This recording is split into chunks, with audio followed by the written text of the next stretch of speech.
ओम शांति। 4 नवंबर 2023 बाबा के महावाक्य। मीठे बच्चे, पावन बन, गति सदगति के लायक बनो। पतित आत्मा गति सदगति के लायक नहीं। बेहद का बाप तुम्हें बेहद का लायक बनाते हैं। प्रश्न। पिताव्रता किसे कहेंगे? उसकी मुख्य निशानी सुनाओ। उत्तर। पिताव्रता वह है जो बाप की श्रीमत पर पूरा चलते हैं, अशरीरी बनने का अभ्यास करते हैं, अव्यभिचारी याद में रहते हैं। ऐसे सपूत बच्चे ही हर बात की धारणा कर सकेंगे। उनके ख्यालात सर्विस के प्रति सदा चलते रहेंगे। उनका बुद्धि रूपी बर्तन पवित्र होता जाता है। वह कभी भी फारकती नहीं दे सकते हैं। गीत। मुझको सहारा देने वाले। ओम शांति। बच्चे शुक्रिया मानते हैं नंबरवार पुरुषार्थ अनुसार। सब एक जैसी शुक्रिया नहीं मानते। जो अच्छे निश्चय बुद्धि होंगे और जो बाप की सर्विस पर दिल व जान सिख व प्रेम से उपस्थित हैं, वो ही अंदर से शुक्रिया मानते हैं। बाबा, कमाल है आपकी। हम तो कुछ नहीं जानते थे। हम तो लायक नहीं थे आपसे मिलने के। सो तो बरोबर है, माया ने सबको नालायक बना दिया है। उनको पता ही नहीं है कि स्वर्ग का लायक कौन बनाता है और फिर नरक का लायक कौन बनाते हैं। वह तो समझते हैं कि गति और सदगति दोनों का लायक बनाते हैं बाप। नहीं तो वहां के लायक कोई है नहीं। खुद भी कहते हैं हम पतित हैं। यह दुनिया ही पतित है। साधु संत आदि कोई भी बाप को नहीं जानते। अभी बाप ने तुम बच्चों को अपना परिचय दिया है। कायदा भी है बाप को ही आकर परिचय देना है। यहाँ ही आकर लायक बनाना है, पावन बनाना है। वहाँ बैठ अगर पावन बना सकते तो फिर इतने नालायक बनते ही क्यों? तुम बच्चों में भी नंबरवार पुरुषार्थ अनुसार ही निश्चय बुद्धि है।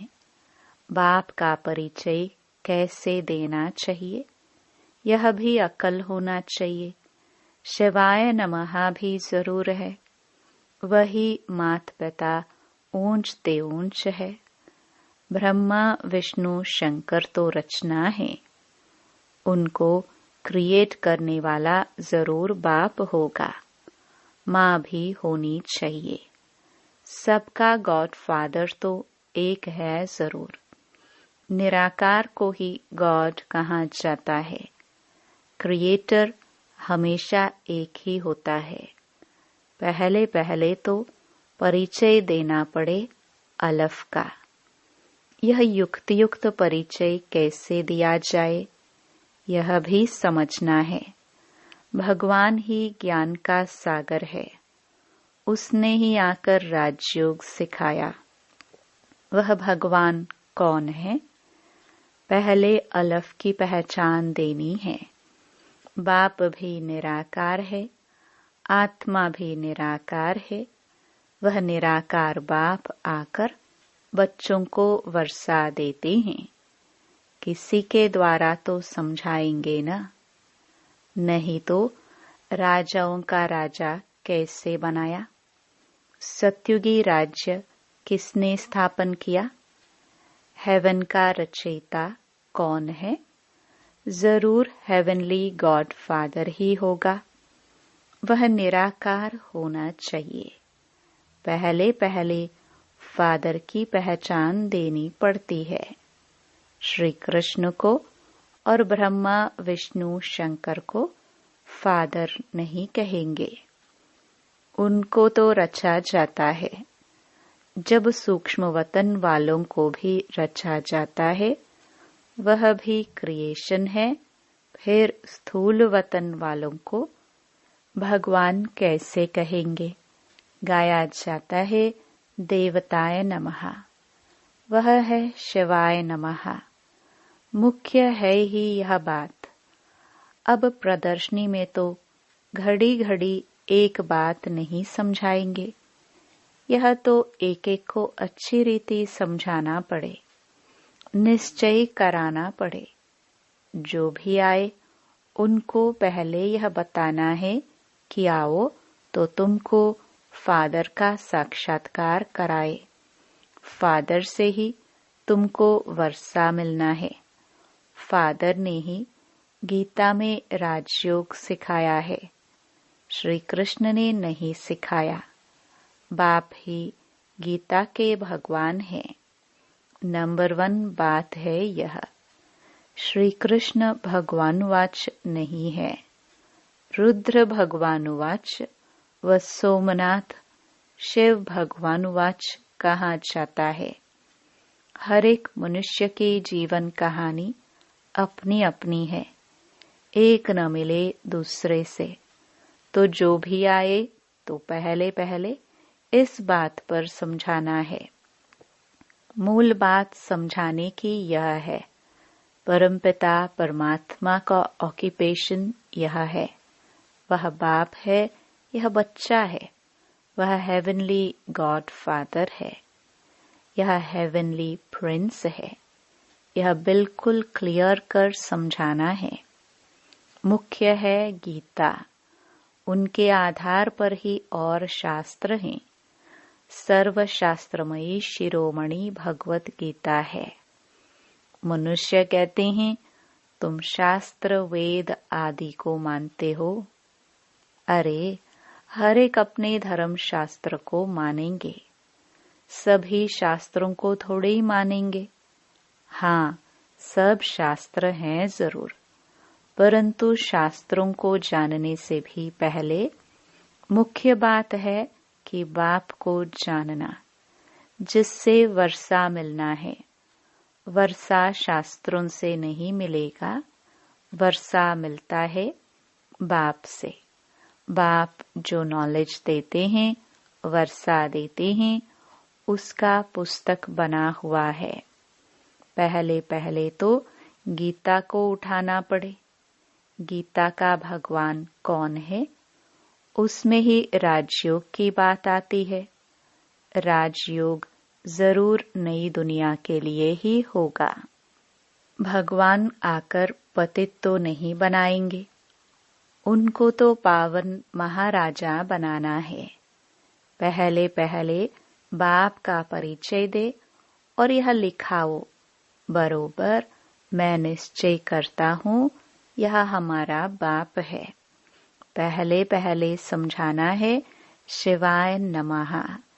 तुम मात पिता, महिमा भी उस बाप की ही है। भगवान को भक्ति का फल भी यहाँ आकर देना है। भक्ति का फल क्या है, यह तुम समझ गए हो। जिसने बहुत भक्ति की है उनको ही फल मिलेगा। यह बातें कोई शास्त्रों में नहीं है। तुम्हारे में भी नंबरवार पुरुषार्थ अनुसार जानते हैं। समझाया जाता है तुम्हारे बेहद के माँ बाप वह है। जगदम्बा जगत पिता भी गाए जाते हैं। एडम और ईव तो मनुष्य को समझते हैं।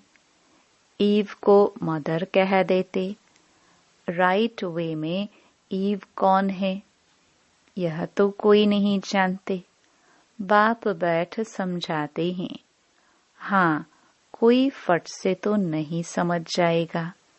पढ़ाई में टाइम लगता है, पढ़ते पढ़ते आकर बैरिस्टर बन जाते हैं। एम ऑब्जेक्ट जरूर है। देवता बनना है तो पहले पहले बाप का परिचय देना है। गाते भी हैं तुम मात पिता, और दूसरा फिर कहते हैं पतित पावन आओ। तो पतित दुनिया और पावन दुनिया किसको कहा जाता है? क्या कलयुग अभी 40,000 वर्ष और रहेगा? अच्छा, भला पावन बनाने वाला तो वह एक बाप है ना। हेवन स्थापन करने वाला है गॉड फादर। श्री कृष्ण तो हो न सके, वह तो वर्षा लिया हुआ है। वह श्री कृष्ण हेवन का प्रिंस है और शिव बाबा हेवन का क्रिएटर है। वह है क्रिएशन फर्स्ट प्रिंस। यह भी क्लियर कर बड़े बड़े अक्षरों में लिखना चाहिए तो तुमको समझाने में सहज होगा। रचयिता और रचना का मालूम पड़ जाएगा। क्रिएटर ही नॉलेजफुल है, वही राजयोग सिखलाते हैं। वह कोई राजा नहीं है, वह राजयोग सिखलाए राजाओं का राजा बनाते हैं। भगवान ने राजयोग सिखाया है, श्री कृष्ण ने राज्य पद पाया है। उसने ही गवाया है, उसको ही फिर पाना है। चित्रों द्वारा बहुत अच्छा समझाया जा सकता है। बाप का ऑक्यूपेशन जरूर चाहिए। श्री कृष्ण का नाम डालने से भारत कौड़ी जैसा बन गया है। शिव बाबा को जानने से भारत हीरे जैसा बनता है। परंतु जब बुद्धि में बैठे कि यह हमारा बाप है, बाप ने ही पहले पहले नई स्वर्ग की दुनिया रची। अभी तो पुरानी दुनिया है। गीता में है राजयोग। विलायत वाले भी चाहते हैं राजयोग सीखे, गीता से ही सीखे हैं। अभी तुम जान गए हो, कोशिश करते हो औरों को भी समझाए कि फादर कौन है। वह सर्वव्यापी नहीं है। अगर सर्वव्यापी है तो फिर राजयोग कैसे सिखलाएंगे? इस मिस्टेक पर खूब ख्याल चलना चाहिए। जो सर्विस पर तत्पर होंगे उनके ही ख्यालात चलेंगे। धारणा भी तब होगी जब बाप के श्रीमत पर चलेंगे। अशरीरी भव मनमना भव हो रहे। पतिव्रता व पिताव्रता बने अथवा सपूत बच्चा बने। बाप फरमान करते हैं, जितना हो सके याद को बढ़ाते रहो। देह अभिमान में आने से तुम याद नहीं करते, न बुद्धि पवित्र होती है। शेरनी के दूध के लिए कहते हैं सोने का बर्तन चाहिए। इसमें भी पिताव्रता बर्तन चाहिए। अव्यभिचारी पिताव्रता बहुत थोड़े हैं। कोई तो बिल्कुल जानते नहीं, जैसे छोटे बच्चे हैं। बैठे भल यहाँ हैं, परंतु कुछ भी समझते नहीं। जैसे बच्चे को छोटेपन में ही शादी करा देते हैं ना। गोद में बच्चा ले शादी कराई जाती है। एक दो में दोस्त होते हैं, बहुत प्रेम होता है तो झट शादी करा देते हैं। तो यह भी ऐसे है। सगाई कर ली है परंतु समझते कुछ भी नहीं। हम मम्मा बाबा के बने हैं, उनसे वर्षा लेना है, कुछ भी नहीं जानते। वंडर है ना। 5-6 वर्ष रहकर भी फिर बाप को अथवा पति को फारकती दे देते हैं। माया इतना तंग करती है, तो पहले पहले सुनाना चाहिए शिवाय नमः। ब्रह्मा विष्णु शंकर का भी रचयिता यह है, ज्ञान का सागर यह शिव है। तो अब क्या करना चाहिए? त्रिमूर्ति के बाजू में जगह पड़ी है, उस पर लिखना चाहिए कि शिव बाबा और श्री कृष्ण दोनों के ऑक्यूपेशन ही अलग है। पहली बात यह, जब समझाओ तब कपाट खुले, और पढ़ाई है भविष्य के लिए। ऐसी पढ़ाई कोई होती नहीं, शास्त्रों से यह अनुभव नहीं हो सकता। तुम्हारी बुद्धि में है कि हम पढ़ते हैं सतयुग आदि के लिए, स्कूल पूरा होगा और हमारा फाइनल पेपर होगा, जाकर राज्य करेंगे। गीता सुनाने वाले ऐसी बातें समझा नहीं सकते।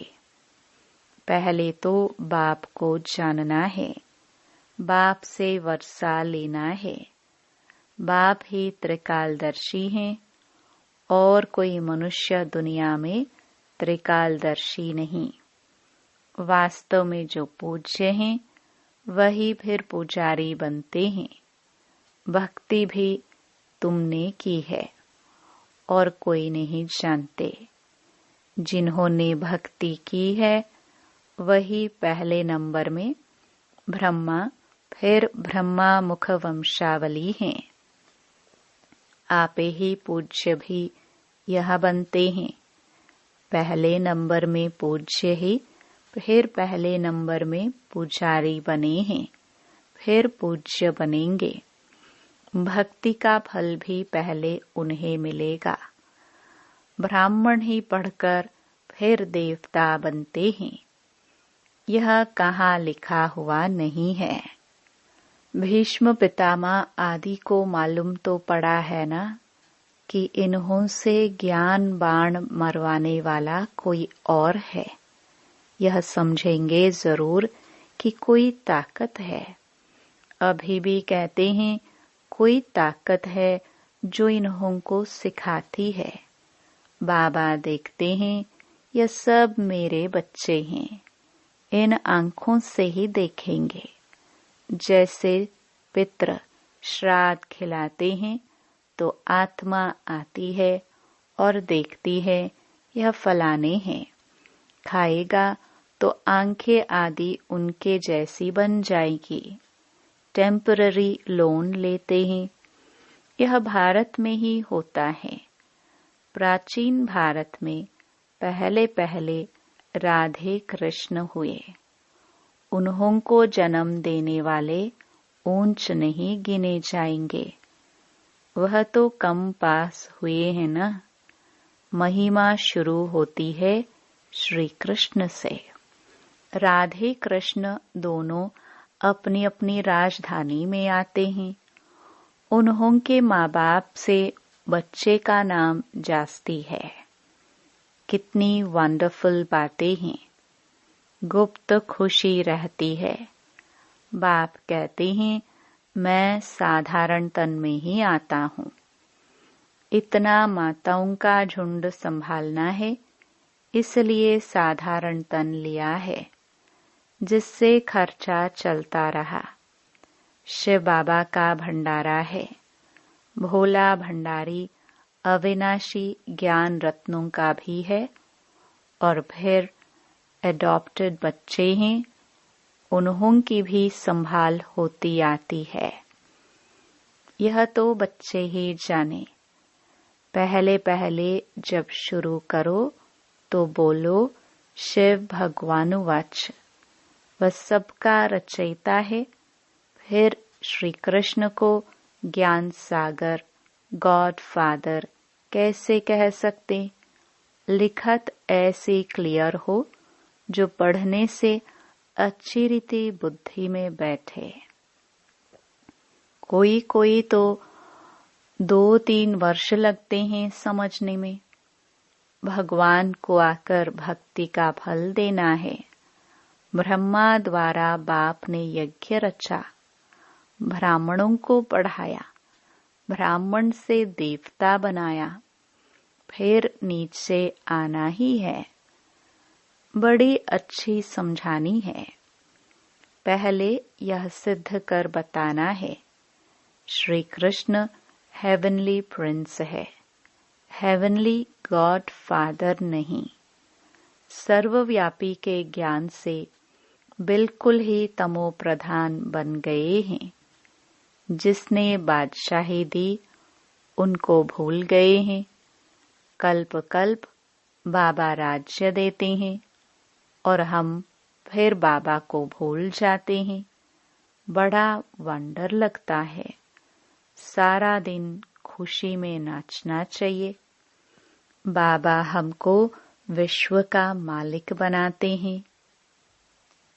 अच्छा, मीठे मीठे सिखिलदे बच्चों प्रति माता पिता बाप दादा का याद प्यार और गुड मॉर्निंग। रूहानी बाप की रूहानी बच्चों को नमस्ते। धारणा के लिए मुख्य सार। पहला, अव्यभिचारी पिताव्रता हो रहना है। याद को बढ़ाते बुद्धि को पवित्र बनाना है। दूसरा, बाप का युक्त परिचय देने की विधि निकालनी है। विचार सागर मंथन कर अलफ को सिद्ध करना है। निश्चय बुद्धि बन सेवा करनी है। वरदान, स्व परिवर्तन द्वारा विश्व परिवर्तन के निमित्त बनने वाले श्रेष्ठ सेवाधारी भव। आप बच्चों ने स्व परिवर्तन से विश्व परिवर्तन करने का कॉन्ट्रैक्ट लिया है। स्व परिवर्तन ही विश्व परिवर्तन का आधार है। बिना स्व परिवर्तन के कोई भी आत्मा प्रति कितनी भी मेहनत करे, परिवर्तन नहीं हो सकता। क्योंकि आजकल के समय में सिर्फ सुनने से नहीं बदलते, लेकिन देखने से बदलते हैं। कई बंधन डालने वाले भी जीवन का परिवर्तन देखकर बदल जाते हैं। तो करके दिखाना, बदल कर दिखाना ही श्रेष्ठ सेवाधारी बनना है। स्लोगन, समय, संकल्प और बोल की एनर्जी को वेस्ट से बेस्ट में चेंज कर दो तो शक्तिशाली बन जाएंगे। ओम शांति।